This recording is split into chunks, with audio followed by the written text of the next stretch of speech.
అది యాదృచ్ఛికంగా జరిగిందో ఇంకోటి జరిగిందో తెలియదు కానీ సుమగారు మేకల సత్యాన్ని పట్టరండి అని చెప్పి తీసుకురమ్మంటాడు. తీసుకెళ్లి ఒక మేకలు ఉంటాయి గ్యాప్ లో షార్ట్ గ్యాప్ లో ఎన్ని ఉన్నాయరా అన్న. ఈ ఒక 70 అండ ఈ ఒక 80 అండ 150 ఉన్నాయి మేకలు. డైరెక్ట్ గా 150 మేకలు ఉంటే లాస్ట్ సినిమా అయిపోయి ఇంకో సీన్ ఉంది. నా బాంబర్దులు రాగానే నన్ను రిలీజ్ చేస్తారు. కరెక్ట్ గా లెక్కేస్తే 11 ఉన్నాయండి. ఇది ఏంటో నాకు అర్థం అవ్వాలి.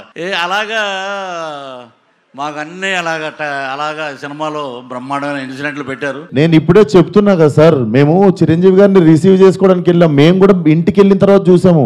మీరు నేను చెప్పింది అబద్ధం అయితే పోయి ఈవెంట్ వీడియో చూసుకోండి.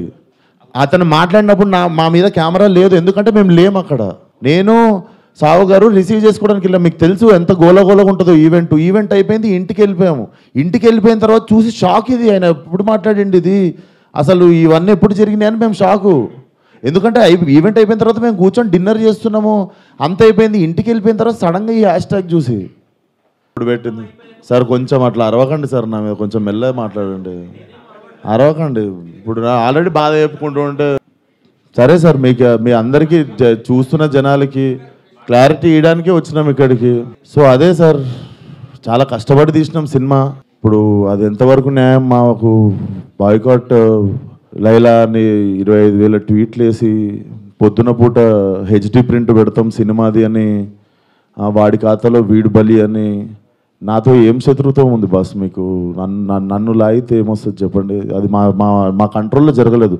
నేను చెప్తున్నా, సావు గారు కానీ నేను కానీ మా ఎదురుంగి జరిగి ఉంటే మేము అప్పుడే వెళ్ళి మైక్ గుంజుకునేటోళ్ళం, చేతులకి వెళ్ళి పక్కా చేసేటోళ్ళం. అది మేము కూడా ఇంటికి వచ్చాక చూసుకున్నాం, ఎందుకంటే బయటికి గెస్ట్ని రిసీవ్ చేసుకోవడానికి వెళ్ళాం. తిరిగి వచ్చాము, తిరిగి వచ్చేలోపు ఇది జరిగింది. ఇప్పుడు నా సినిమా రిలీజ్ కావాలి కదా సార్ 2 రోజుల్లో. సార్ నాకు సినిమా రిలీజ్ ముఖ్యం సార్. నేను ఒక మనిషితో ఎవరితోనో కొట్లాడి ఇప్పుడు దీన్ని ఇంకా లాగదలుచుకోవట్లేను. మీరు అడుగుతున్నారు ఆ వ్యక్తితో ఏమైనా మాట్లాడిస్తే, నేను అసలు ఫోన్ కాదు ఎవరితో ఏం మాట్లాడదలుచుకోవట్లేను. నా సినిమా రిలీజ్ అయ్యే వరకు కొంచెం సపోర్ట్ చేయండి అని అడగడానికి వచ్చిన ఈరోజు. ఇఫ్ పాసిబుల్ సపోర్ట్ చేయండి. చెప్తున్నా సార్, ఇక్కడ ఓపెన్గా నాకు పెడుతురు కదా, ఓపెన్గా నాకు డైరెక్ట్ థ్రెట్ ఇస్తురు కదా. నేను అందరికీ చెప్పేది ఒకటే సార్, మా కంట్రోల్లో లేకుండా ఒక మనిషి చేసిన తప్పుకి మా సినిమాని బలి చేయకండి.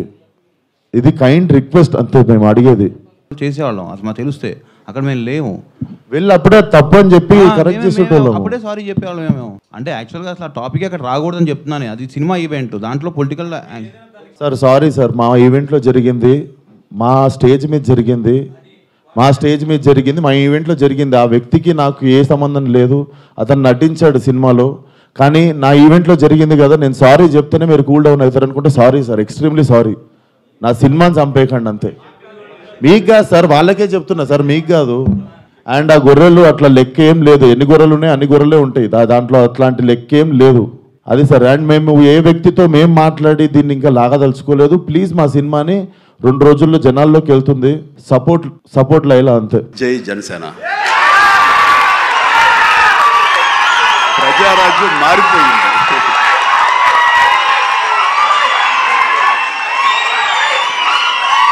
ప్రజారాజ్యం రూపాంతరం చెందింది జనసేనగా. I'm very happy. ఆ రోజున పొలిటికల్గా తను రావాలి అని, పొలిటికల్ ఎదగాలని తన ఇంట్రెస్ట్ అని చెప్పినప్పుడు నేను వెంటనే ఆయనకు అవకాశం ఇవ్వడం జరిగింది. బట్ పరిస్థితులు ఇంకోలాగా ఉండేది.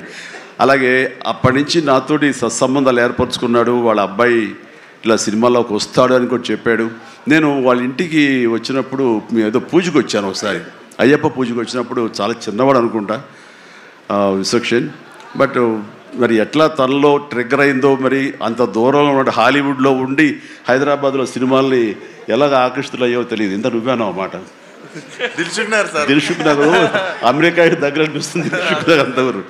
సో ఖచ్చితంగా తనకి కావాల్సిన విధంగా తనకున్న హిడెన్ టాలెంట్స్, అటు రైటింగ్ కానివ్వండి, అటు డైరెక్షన్ టాలెంట్స్ కానివ్వండి, యాక్టింగ్ కెపాసిటీస్ కానివ్వండి, ఇన్ని ఉన్న వ్యక్తి ఇంటి పట్టును కూర్చోలేరు. ఖచ్చితంగా పరిశ్రమ రావాలి, ఇక్కడ అభివృద్ధి చెందాలి, ఇక్కడ తన సత్తా చాటుకోవాలి, తన జెండా పాతాలి. అది అండ్ అలాంటి అవకాశాలు నిండుగా మెండుగా ఉన్నాయి. ఇప్పటికే ప్రూవ్ చేస్తూ వెళ్ళిపోయాడు. ఇంకా ఈ సినిమా తర్వాత ఆడవాళ్ళ గుండెల్లో మగవాళ్ళ గుండెలో స్థానం సంపాదించుకుంటాడు. కొంచెం ప్రౌడ్గా అనిపిస్తాడు. కాబట్టి నాలాంటి కూడా కొంచెం అలా చూసే అవకాశాలు ఉన్నాయి. ఎక్కడ కూడా నా పేరు ఎక్కడ లేదు. కావాలంటే please go through what ever those people have said. Somebody should be a fool to name me or anybody else. Somebody should be a fool because I never dealt with them. See, you tell me one thing. Where did this originate from? Had Seki not written to me, had Seki not offered to me this phenomenal offer of ₹2.49 and along with that interstate transmission charges waiver, there is no deal. Where did this originate from? It's originated from Seki, which is central government, and it consummated with Seki, where the signatories are the state government, the DISCOMs, and Seki. So where is any third party there? And if somebody is so foolish and so stupid, and somebody goes by hearsay, speaks some kind of nonsense and stupidity, then nobody can help. See, nowhere it mentions that incentives were offered to me. Because there is no way anybody can offer any incentives to me, first of all. Number one, businessmen meeting heads of the states is not something which is unusual. It is in fact an ordinary practice. Why do we organize industrial summits?